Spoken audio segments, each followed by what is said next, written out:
And then, I've been seeing these images of before and after in Dubai. And I see those images, a desert, then it becomes this huge city that everyone wants to visit. Everyone is now shifting to the Middle East and focusing on going to these regions. You went there when it was still the before image. So I'm just curious, what made you 30 years ago decide to leave North America and go to the Middle East, to a place where no one was really talking about? That's a very good question. Um, there's a saying in Arabic which says maktub, which means it's written. So I think for me it was faith, because I ended up in the Middle East completely by chance. Now I'm like we say in Quebec, a pure wool Quebecer coming from 50 minutes from Montreal, come from a small village.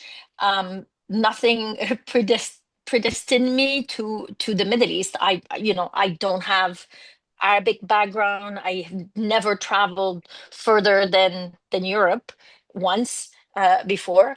I was just lucky to have become friend with someone that was from the Middle East, who'd opened a law firm. He'd graduated a year before me, so he'd open up a year. The year I graduated, he opened up an office in Dubai, which was mainly doing immigration to Canada because in those years it was like the golden days of immigration. And he like we'd known each other for many years, and he called me, and I really didn't want to. I was doing my articling at that point when he called me. I was finishing about maybe 2 months after, and he made me this job offer to come and work for 6 months, and said, if you like it, you continue, and if you don't, it would be a great experience. And I said yes. And then I hung up the phone, and I mean, like 30 years, you need to put yourself back into perspective. Um, there was no internet. There was no way to quickly find out where Dubai was. So I went to the law firm's library, took out an atlas, and found my way to Dubai from finding Saudi Arabia. So that was my first, after I said yes, I realized, like, where is that? So because we knew, and again, if you put yourself back 30 years ago, um, we just got out from the second Gulf War. And the movie Never Without My Daughter was playing on the cinema at the cinema. And until today, to a certain extent, there's a little bit of a misconception about the Middle East. Like, everything was like in the same place. We knew where Saudi Arabia, we'd heard about Saudi Arabia, we've heard about Iraq, we'd heard about Kuwait, and we'd heard about Iran. Everything else was just like a like a some vague notion that it was around there, but being there. I mean, I have an anecdote on this. My mother said for maybe for 5 years that I was, whenever people were asking her, Where's your daughter?" And she'd say Saudi Arabia. And I'd tell Mom, I'm not in Saudi Arabia. I'm in Dubai. She says, nobody knows about Dubai, but everybody knows about Saudi. It's easier. Otherwise, I have to explain where it is, and then it gets complicated. But if I see Saudi Arabia, they go like, "Oh, okay." So it proves, like, I mean, in those years, the misconception was deep. No one knew about the Middle East, and maybe the other thing is, like, sometimes I look back and I'm thinking that I was very brave. I'm not sure if I would have that same level of bravery, but I left as a single woman, um, knowing one person in a totally unknown culture, and totally, and with so many misconceptions about what the Middle East is. I mean, I remember when I would tell people what, and mind you, I would say some very educated people that I was going to go and work in the Middle East in Dubai. I've heard like the most horrendous things in the world that started. It's like like the drop, the water drop, the torture, the water drop. The first time you're like, oh, it's okay. But after like 10, 15 times that people give you something negative and something negatives, I started to doubt that I was actually doing the right thing. So I called my friend. So we literally pick up the phone and called and says, "Hey, I'm listening to all of these things, and I'm freaking out. I mean, um, w- like, what do you think?" And he said something which for me was very exactly what I needed to hear. He said, "Listen, I've known you for many years. If I had any doubt about your capacity to adapt, or if I knew that you would be so unhappy, I would never have asked you to come and try it out for 6 months." So I said, "You know what? That's the only thing I needed to hear. Now let me have fun." So when people would tell me things like, "Oh, I heard that every week they lapidate women on the public place," I would just look at them and say, "Oh, you know what? If that's true, I am going to come and tell you all about it." So I was able to turn things into like joke and saying, "Okay, well," and it was also like telling people, like, "Be careful about what you're saying because it's big." But again, there's so much misconception and fear about this part of the world, like and there still is. I mean, till today, it amazes me that there is still a lot of misconceptions about the Middle East. Not as it was before, but there is still, to a certain extent, a little bit of misconception until people come over here and see for themselves. But the other reason for that is that it's changing so quickly. If I go every year or two and visit any country in the Middle East, especially the UAE and Dubai, it's probably going to be unrecognizable. I mean, you saw the entire evolution from nothing to glory, but even if you look back 2, 3 years ago, maybe 5 years ago, it changed a lot since then, hasn't it? Yeah, I have to say that there used to be a time where I would go to Canada on holidays and come back and get lost on the road because they'd been working on making a new highway, and then all of a sudden you come. So they're building it, but you don't have no idea what it's going to look like whenever it's going to be over. And I remember getting lost. We came back from holidays, they opened the highway. There was some exit with name of streets that we had never heard about. So that's the extent that it's so fast. My dad would come and visit me very often. So I remember him coming, and they did the canal. So they were doing like one side of the bridge to go over the canal. And 6 months later, when he came, the other side of the bridge was done. And he was like, wow, like, how fast this country is developing. So yeah, 2, 3 weeks, 1 month, you'd come back and things would change like that fast. So now 1 year, 2 years, it's another country. Like, you will find a few landmarks. Like you say, okay, well, there's a certain things that are, like les incontournables, like the things that that will stay there, but everything else around it is going to be moving and changing. So yes, the pace is is very few countries actually develop as fast as Dubai did. So let's talk about that change culturally for you as well. So you set up a legal firm, a law firm, and you have to deal with people that come from a completely different culture. So I'm wondering, was this something that you struggled with, gaining credibility as someone who's not from the region? Because I know the region quite well, and people are very into personal relationships. How do you establish personal relationships when you're from a completely different culture? How did you manage to do it? I mean, that's actually a very good question, and I think there are various aspects to it. Um, the fact that I was a woman for me was a big advantage because, and the fact that I was like Western educated, there was immediately a certain level of trust over there. But I think the most important thing is, and I think it would be for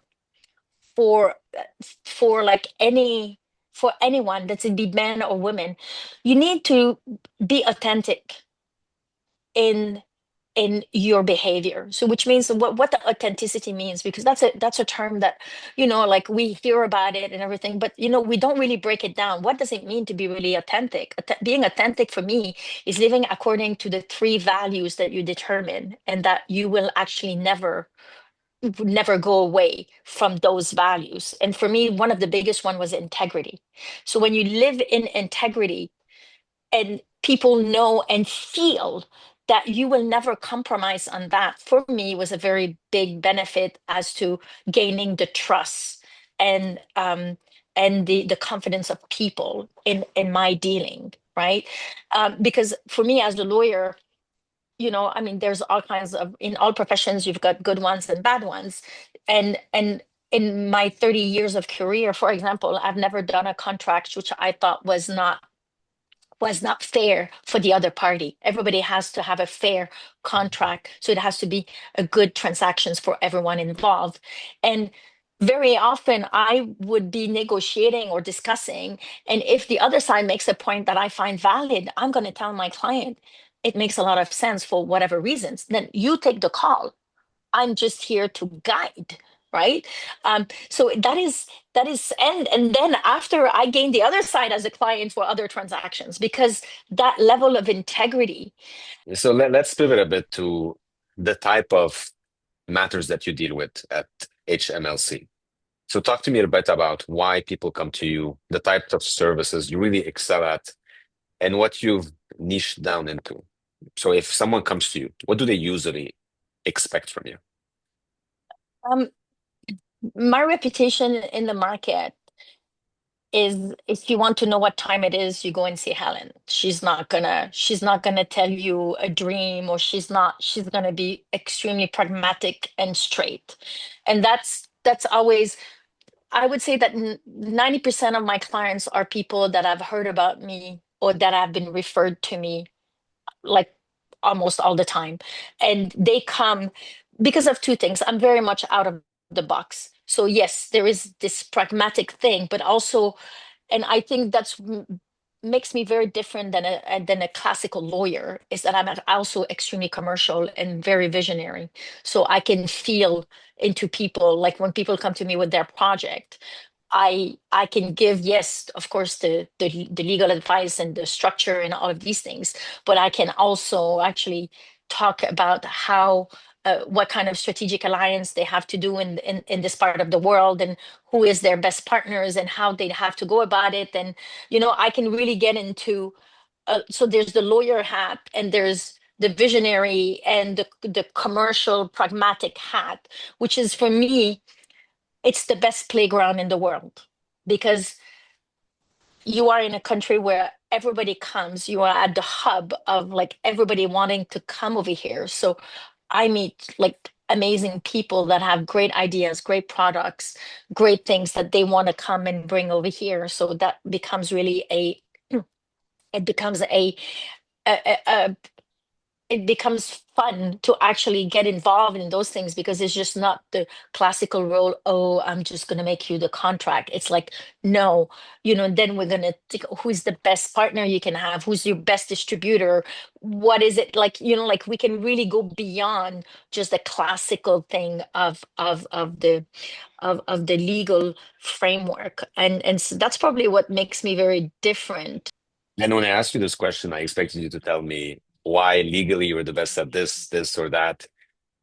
But the way you answered about your reputation, your non-legal personality, and your just excitement about the country, it tells me everything I need to know. I feel like you're more of a guide, an advisor beyond the legal scope. And on top of that, you have the legal credibility. So that's how I see it now. And you're right, it's super exciting. So do you feel like you have all these different types of clients that come to you, or it's usually the same story, the same questions over and over Very again? different, very different, always very different. And the one thing also, which this country allows you to do, that it becomes a we. You come to me with a project, although I'm not the owner, I'm just an advisor. It becomes a we, like I'm part of you. Like I'm part of your team. I'm like, there's a sense of ownership for me, because I'm helping something being birthed.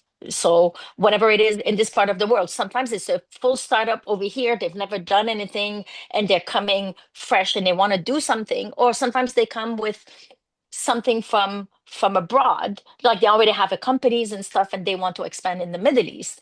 So it's always different. The challenges of always are never the same, because the areas that you will do business in this part of the world will have different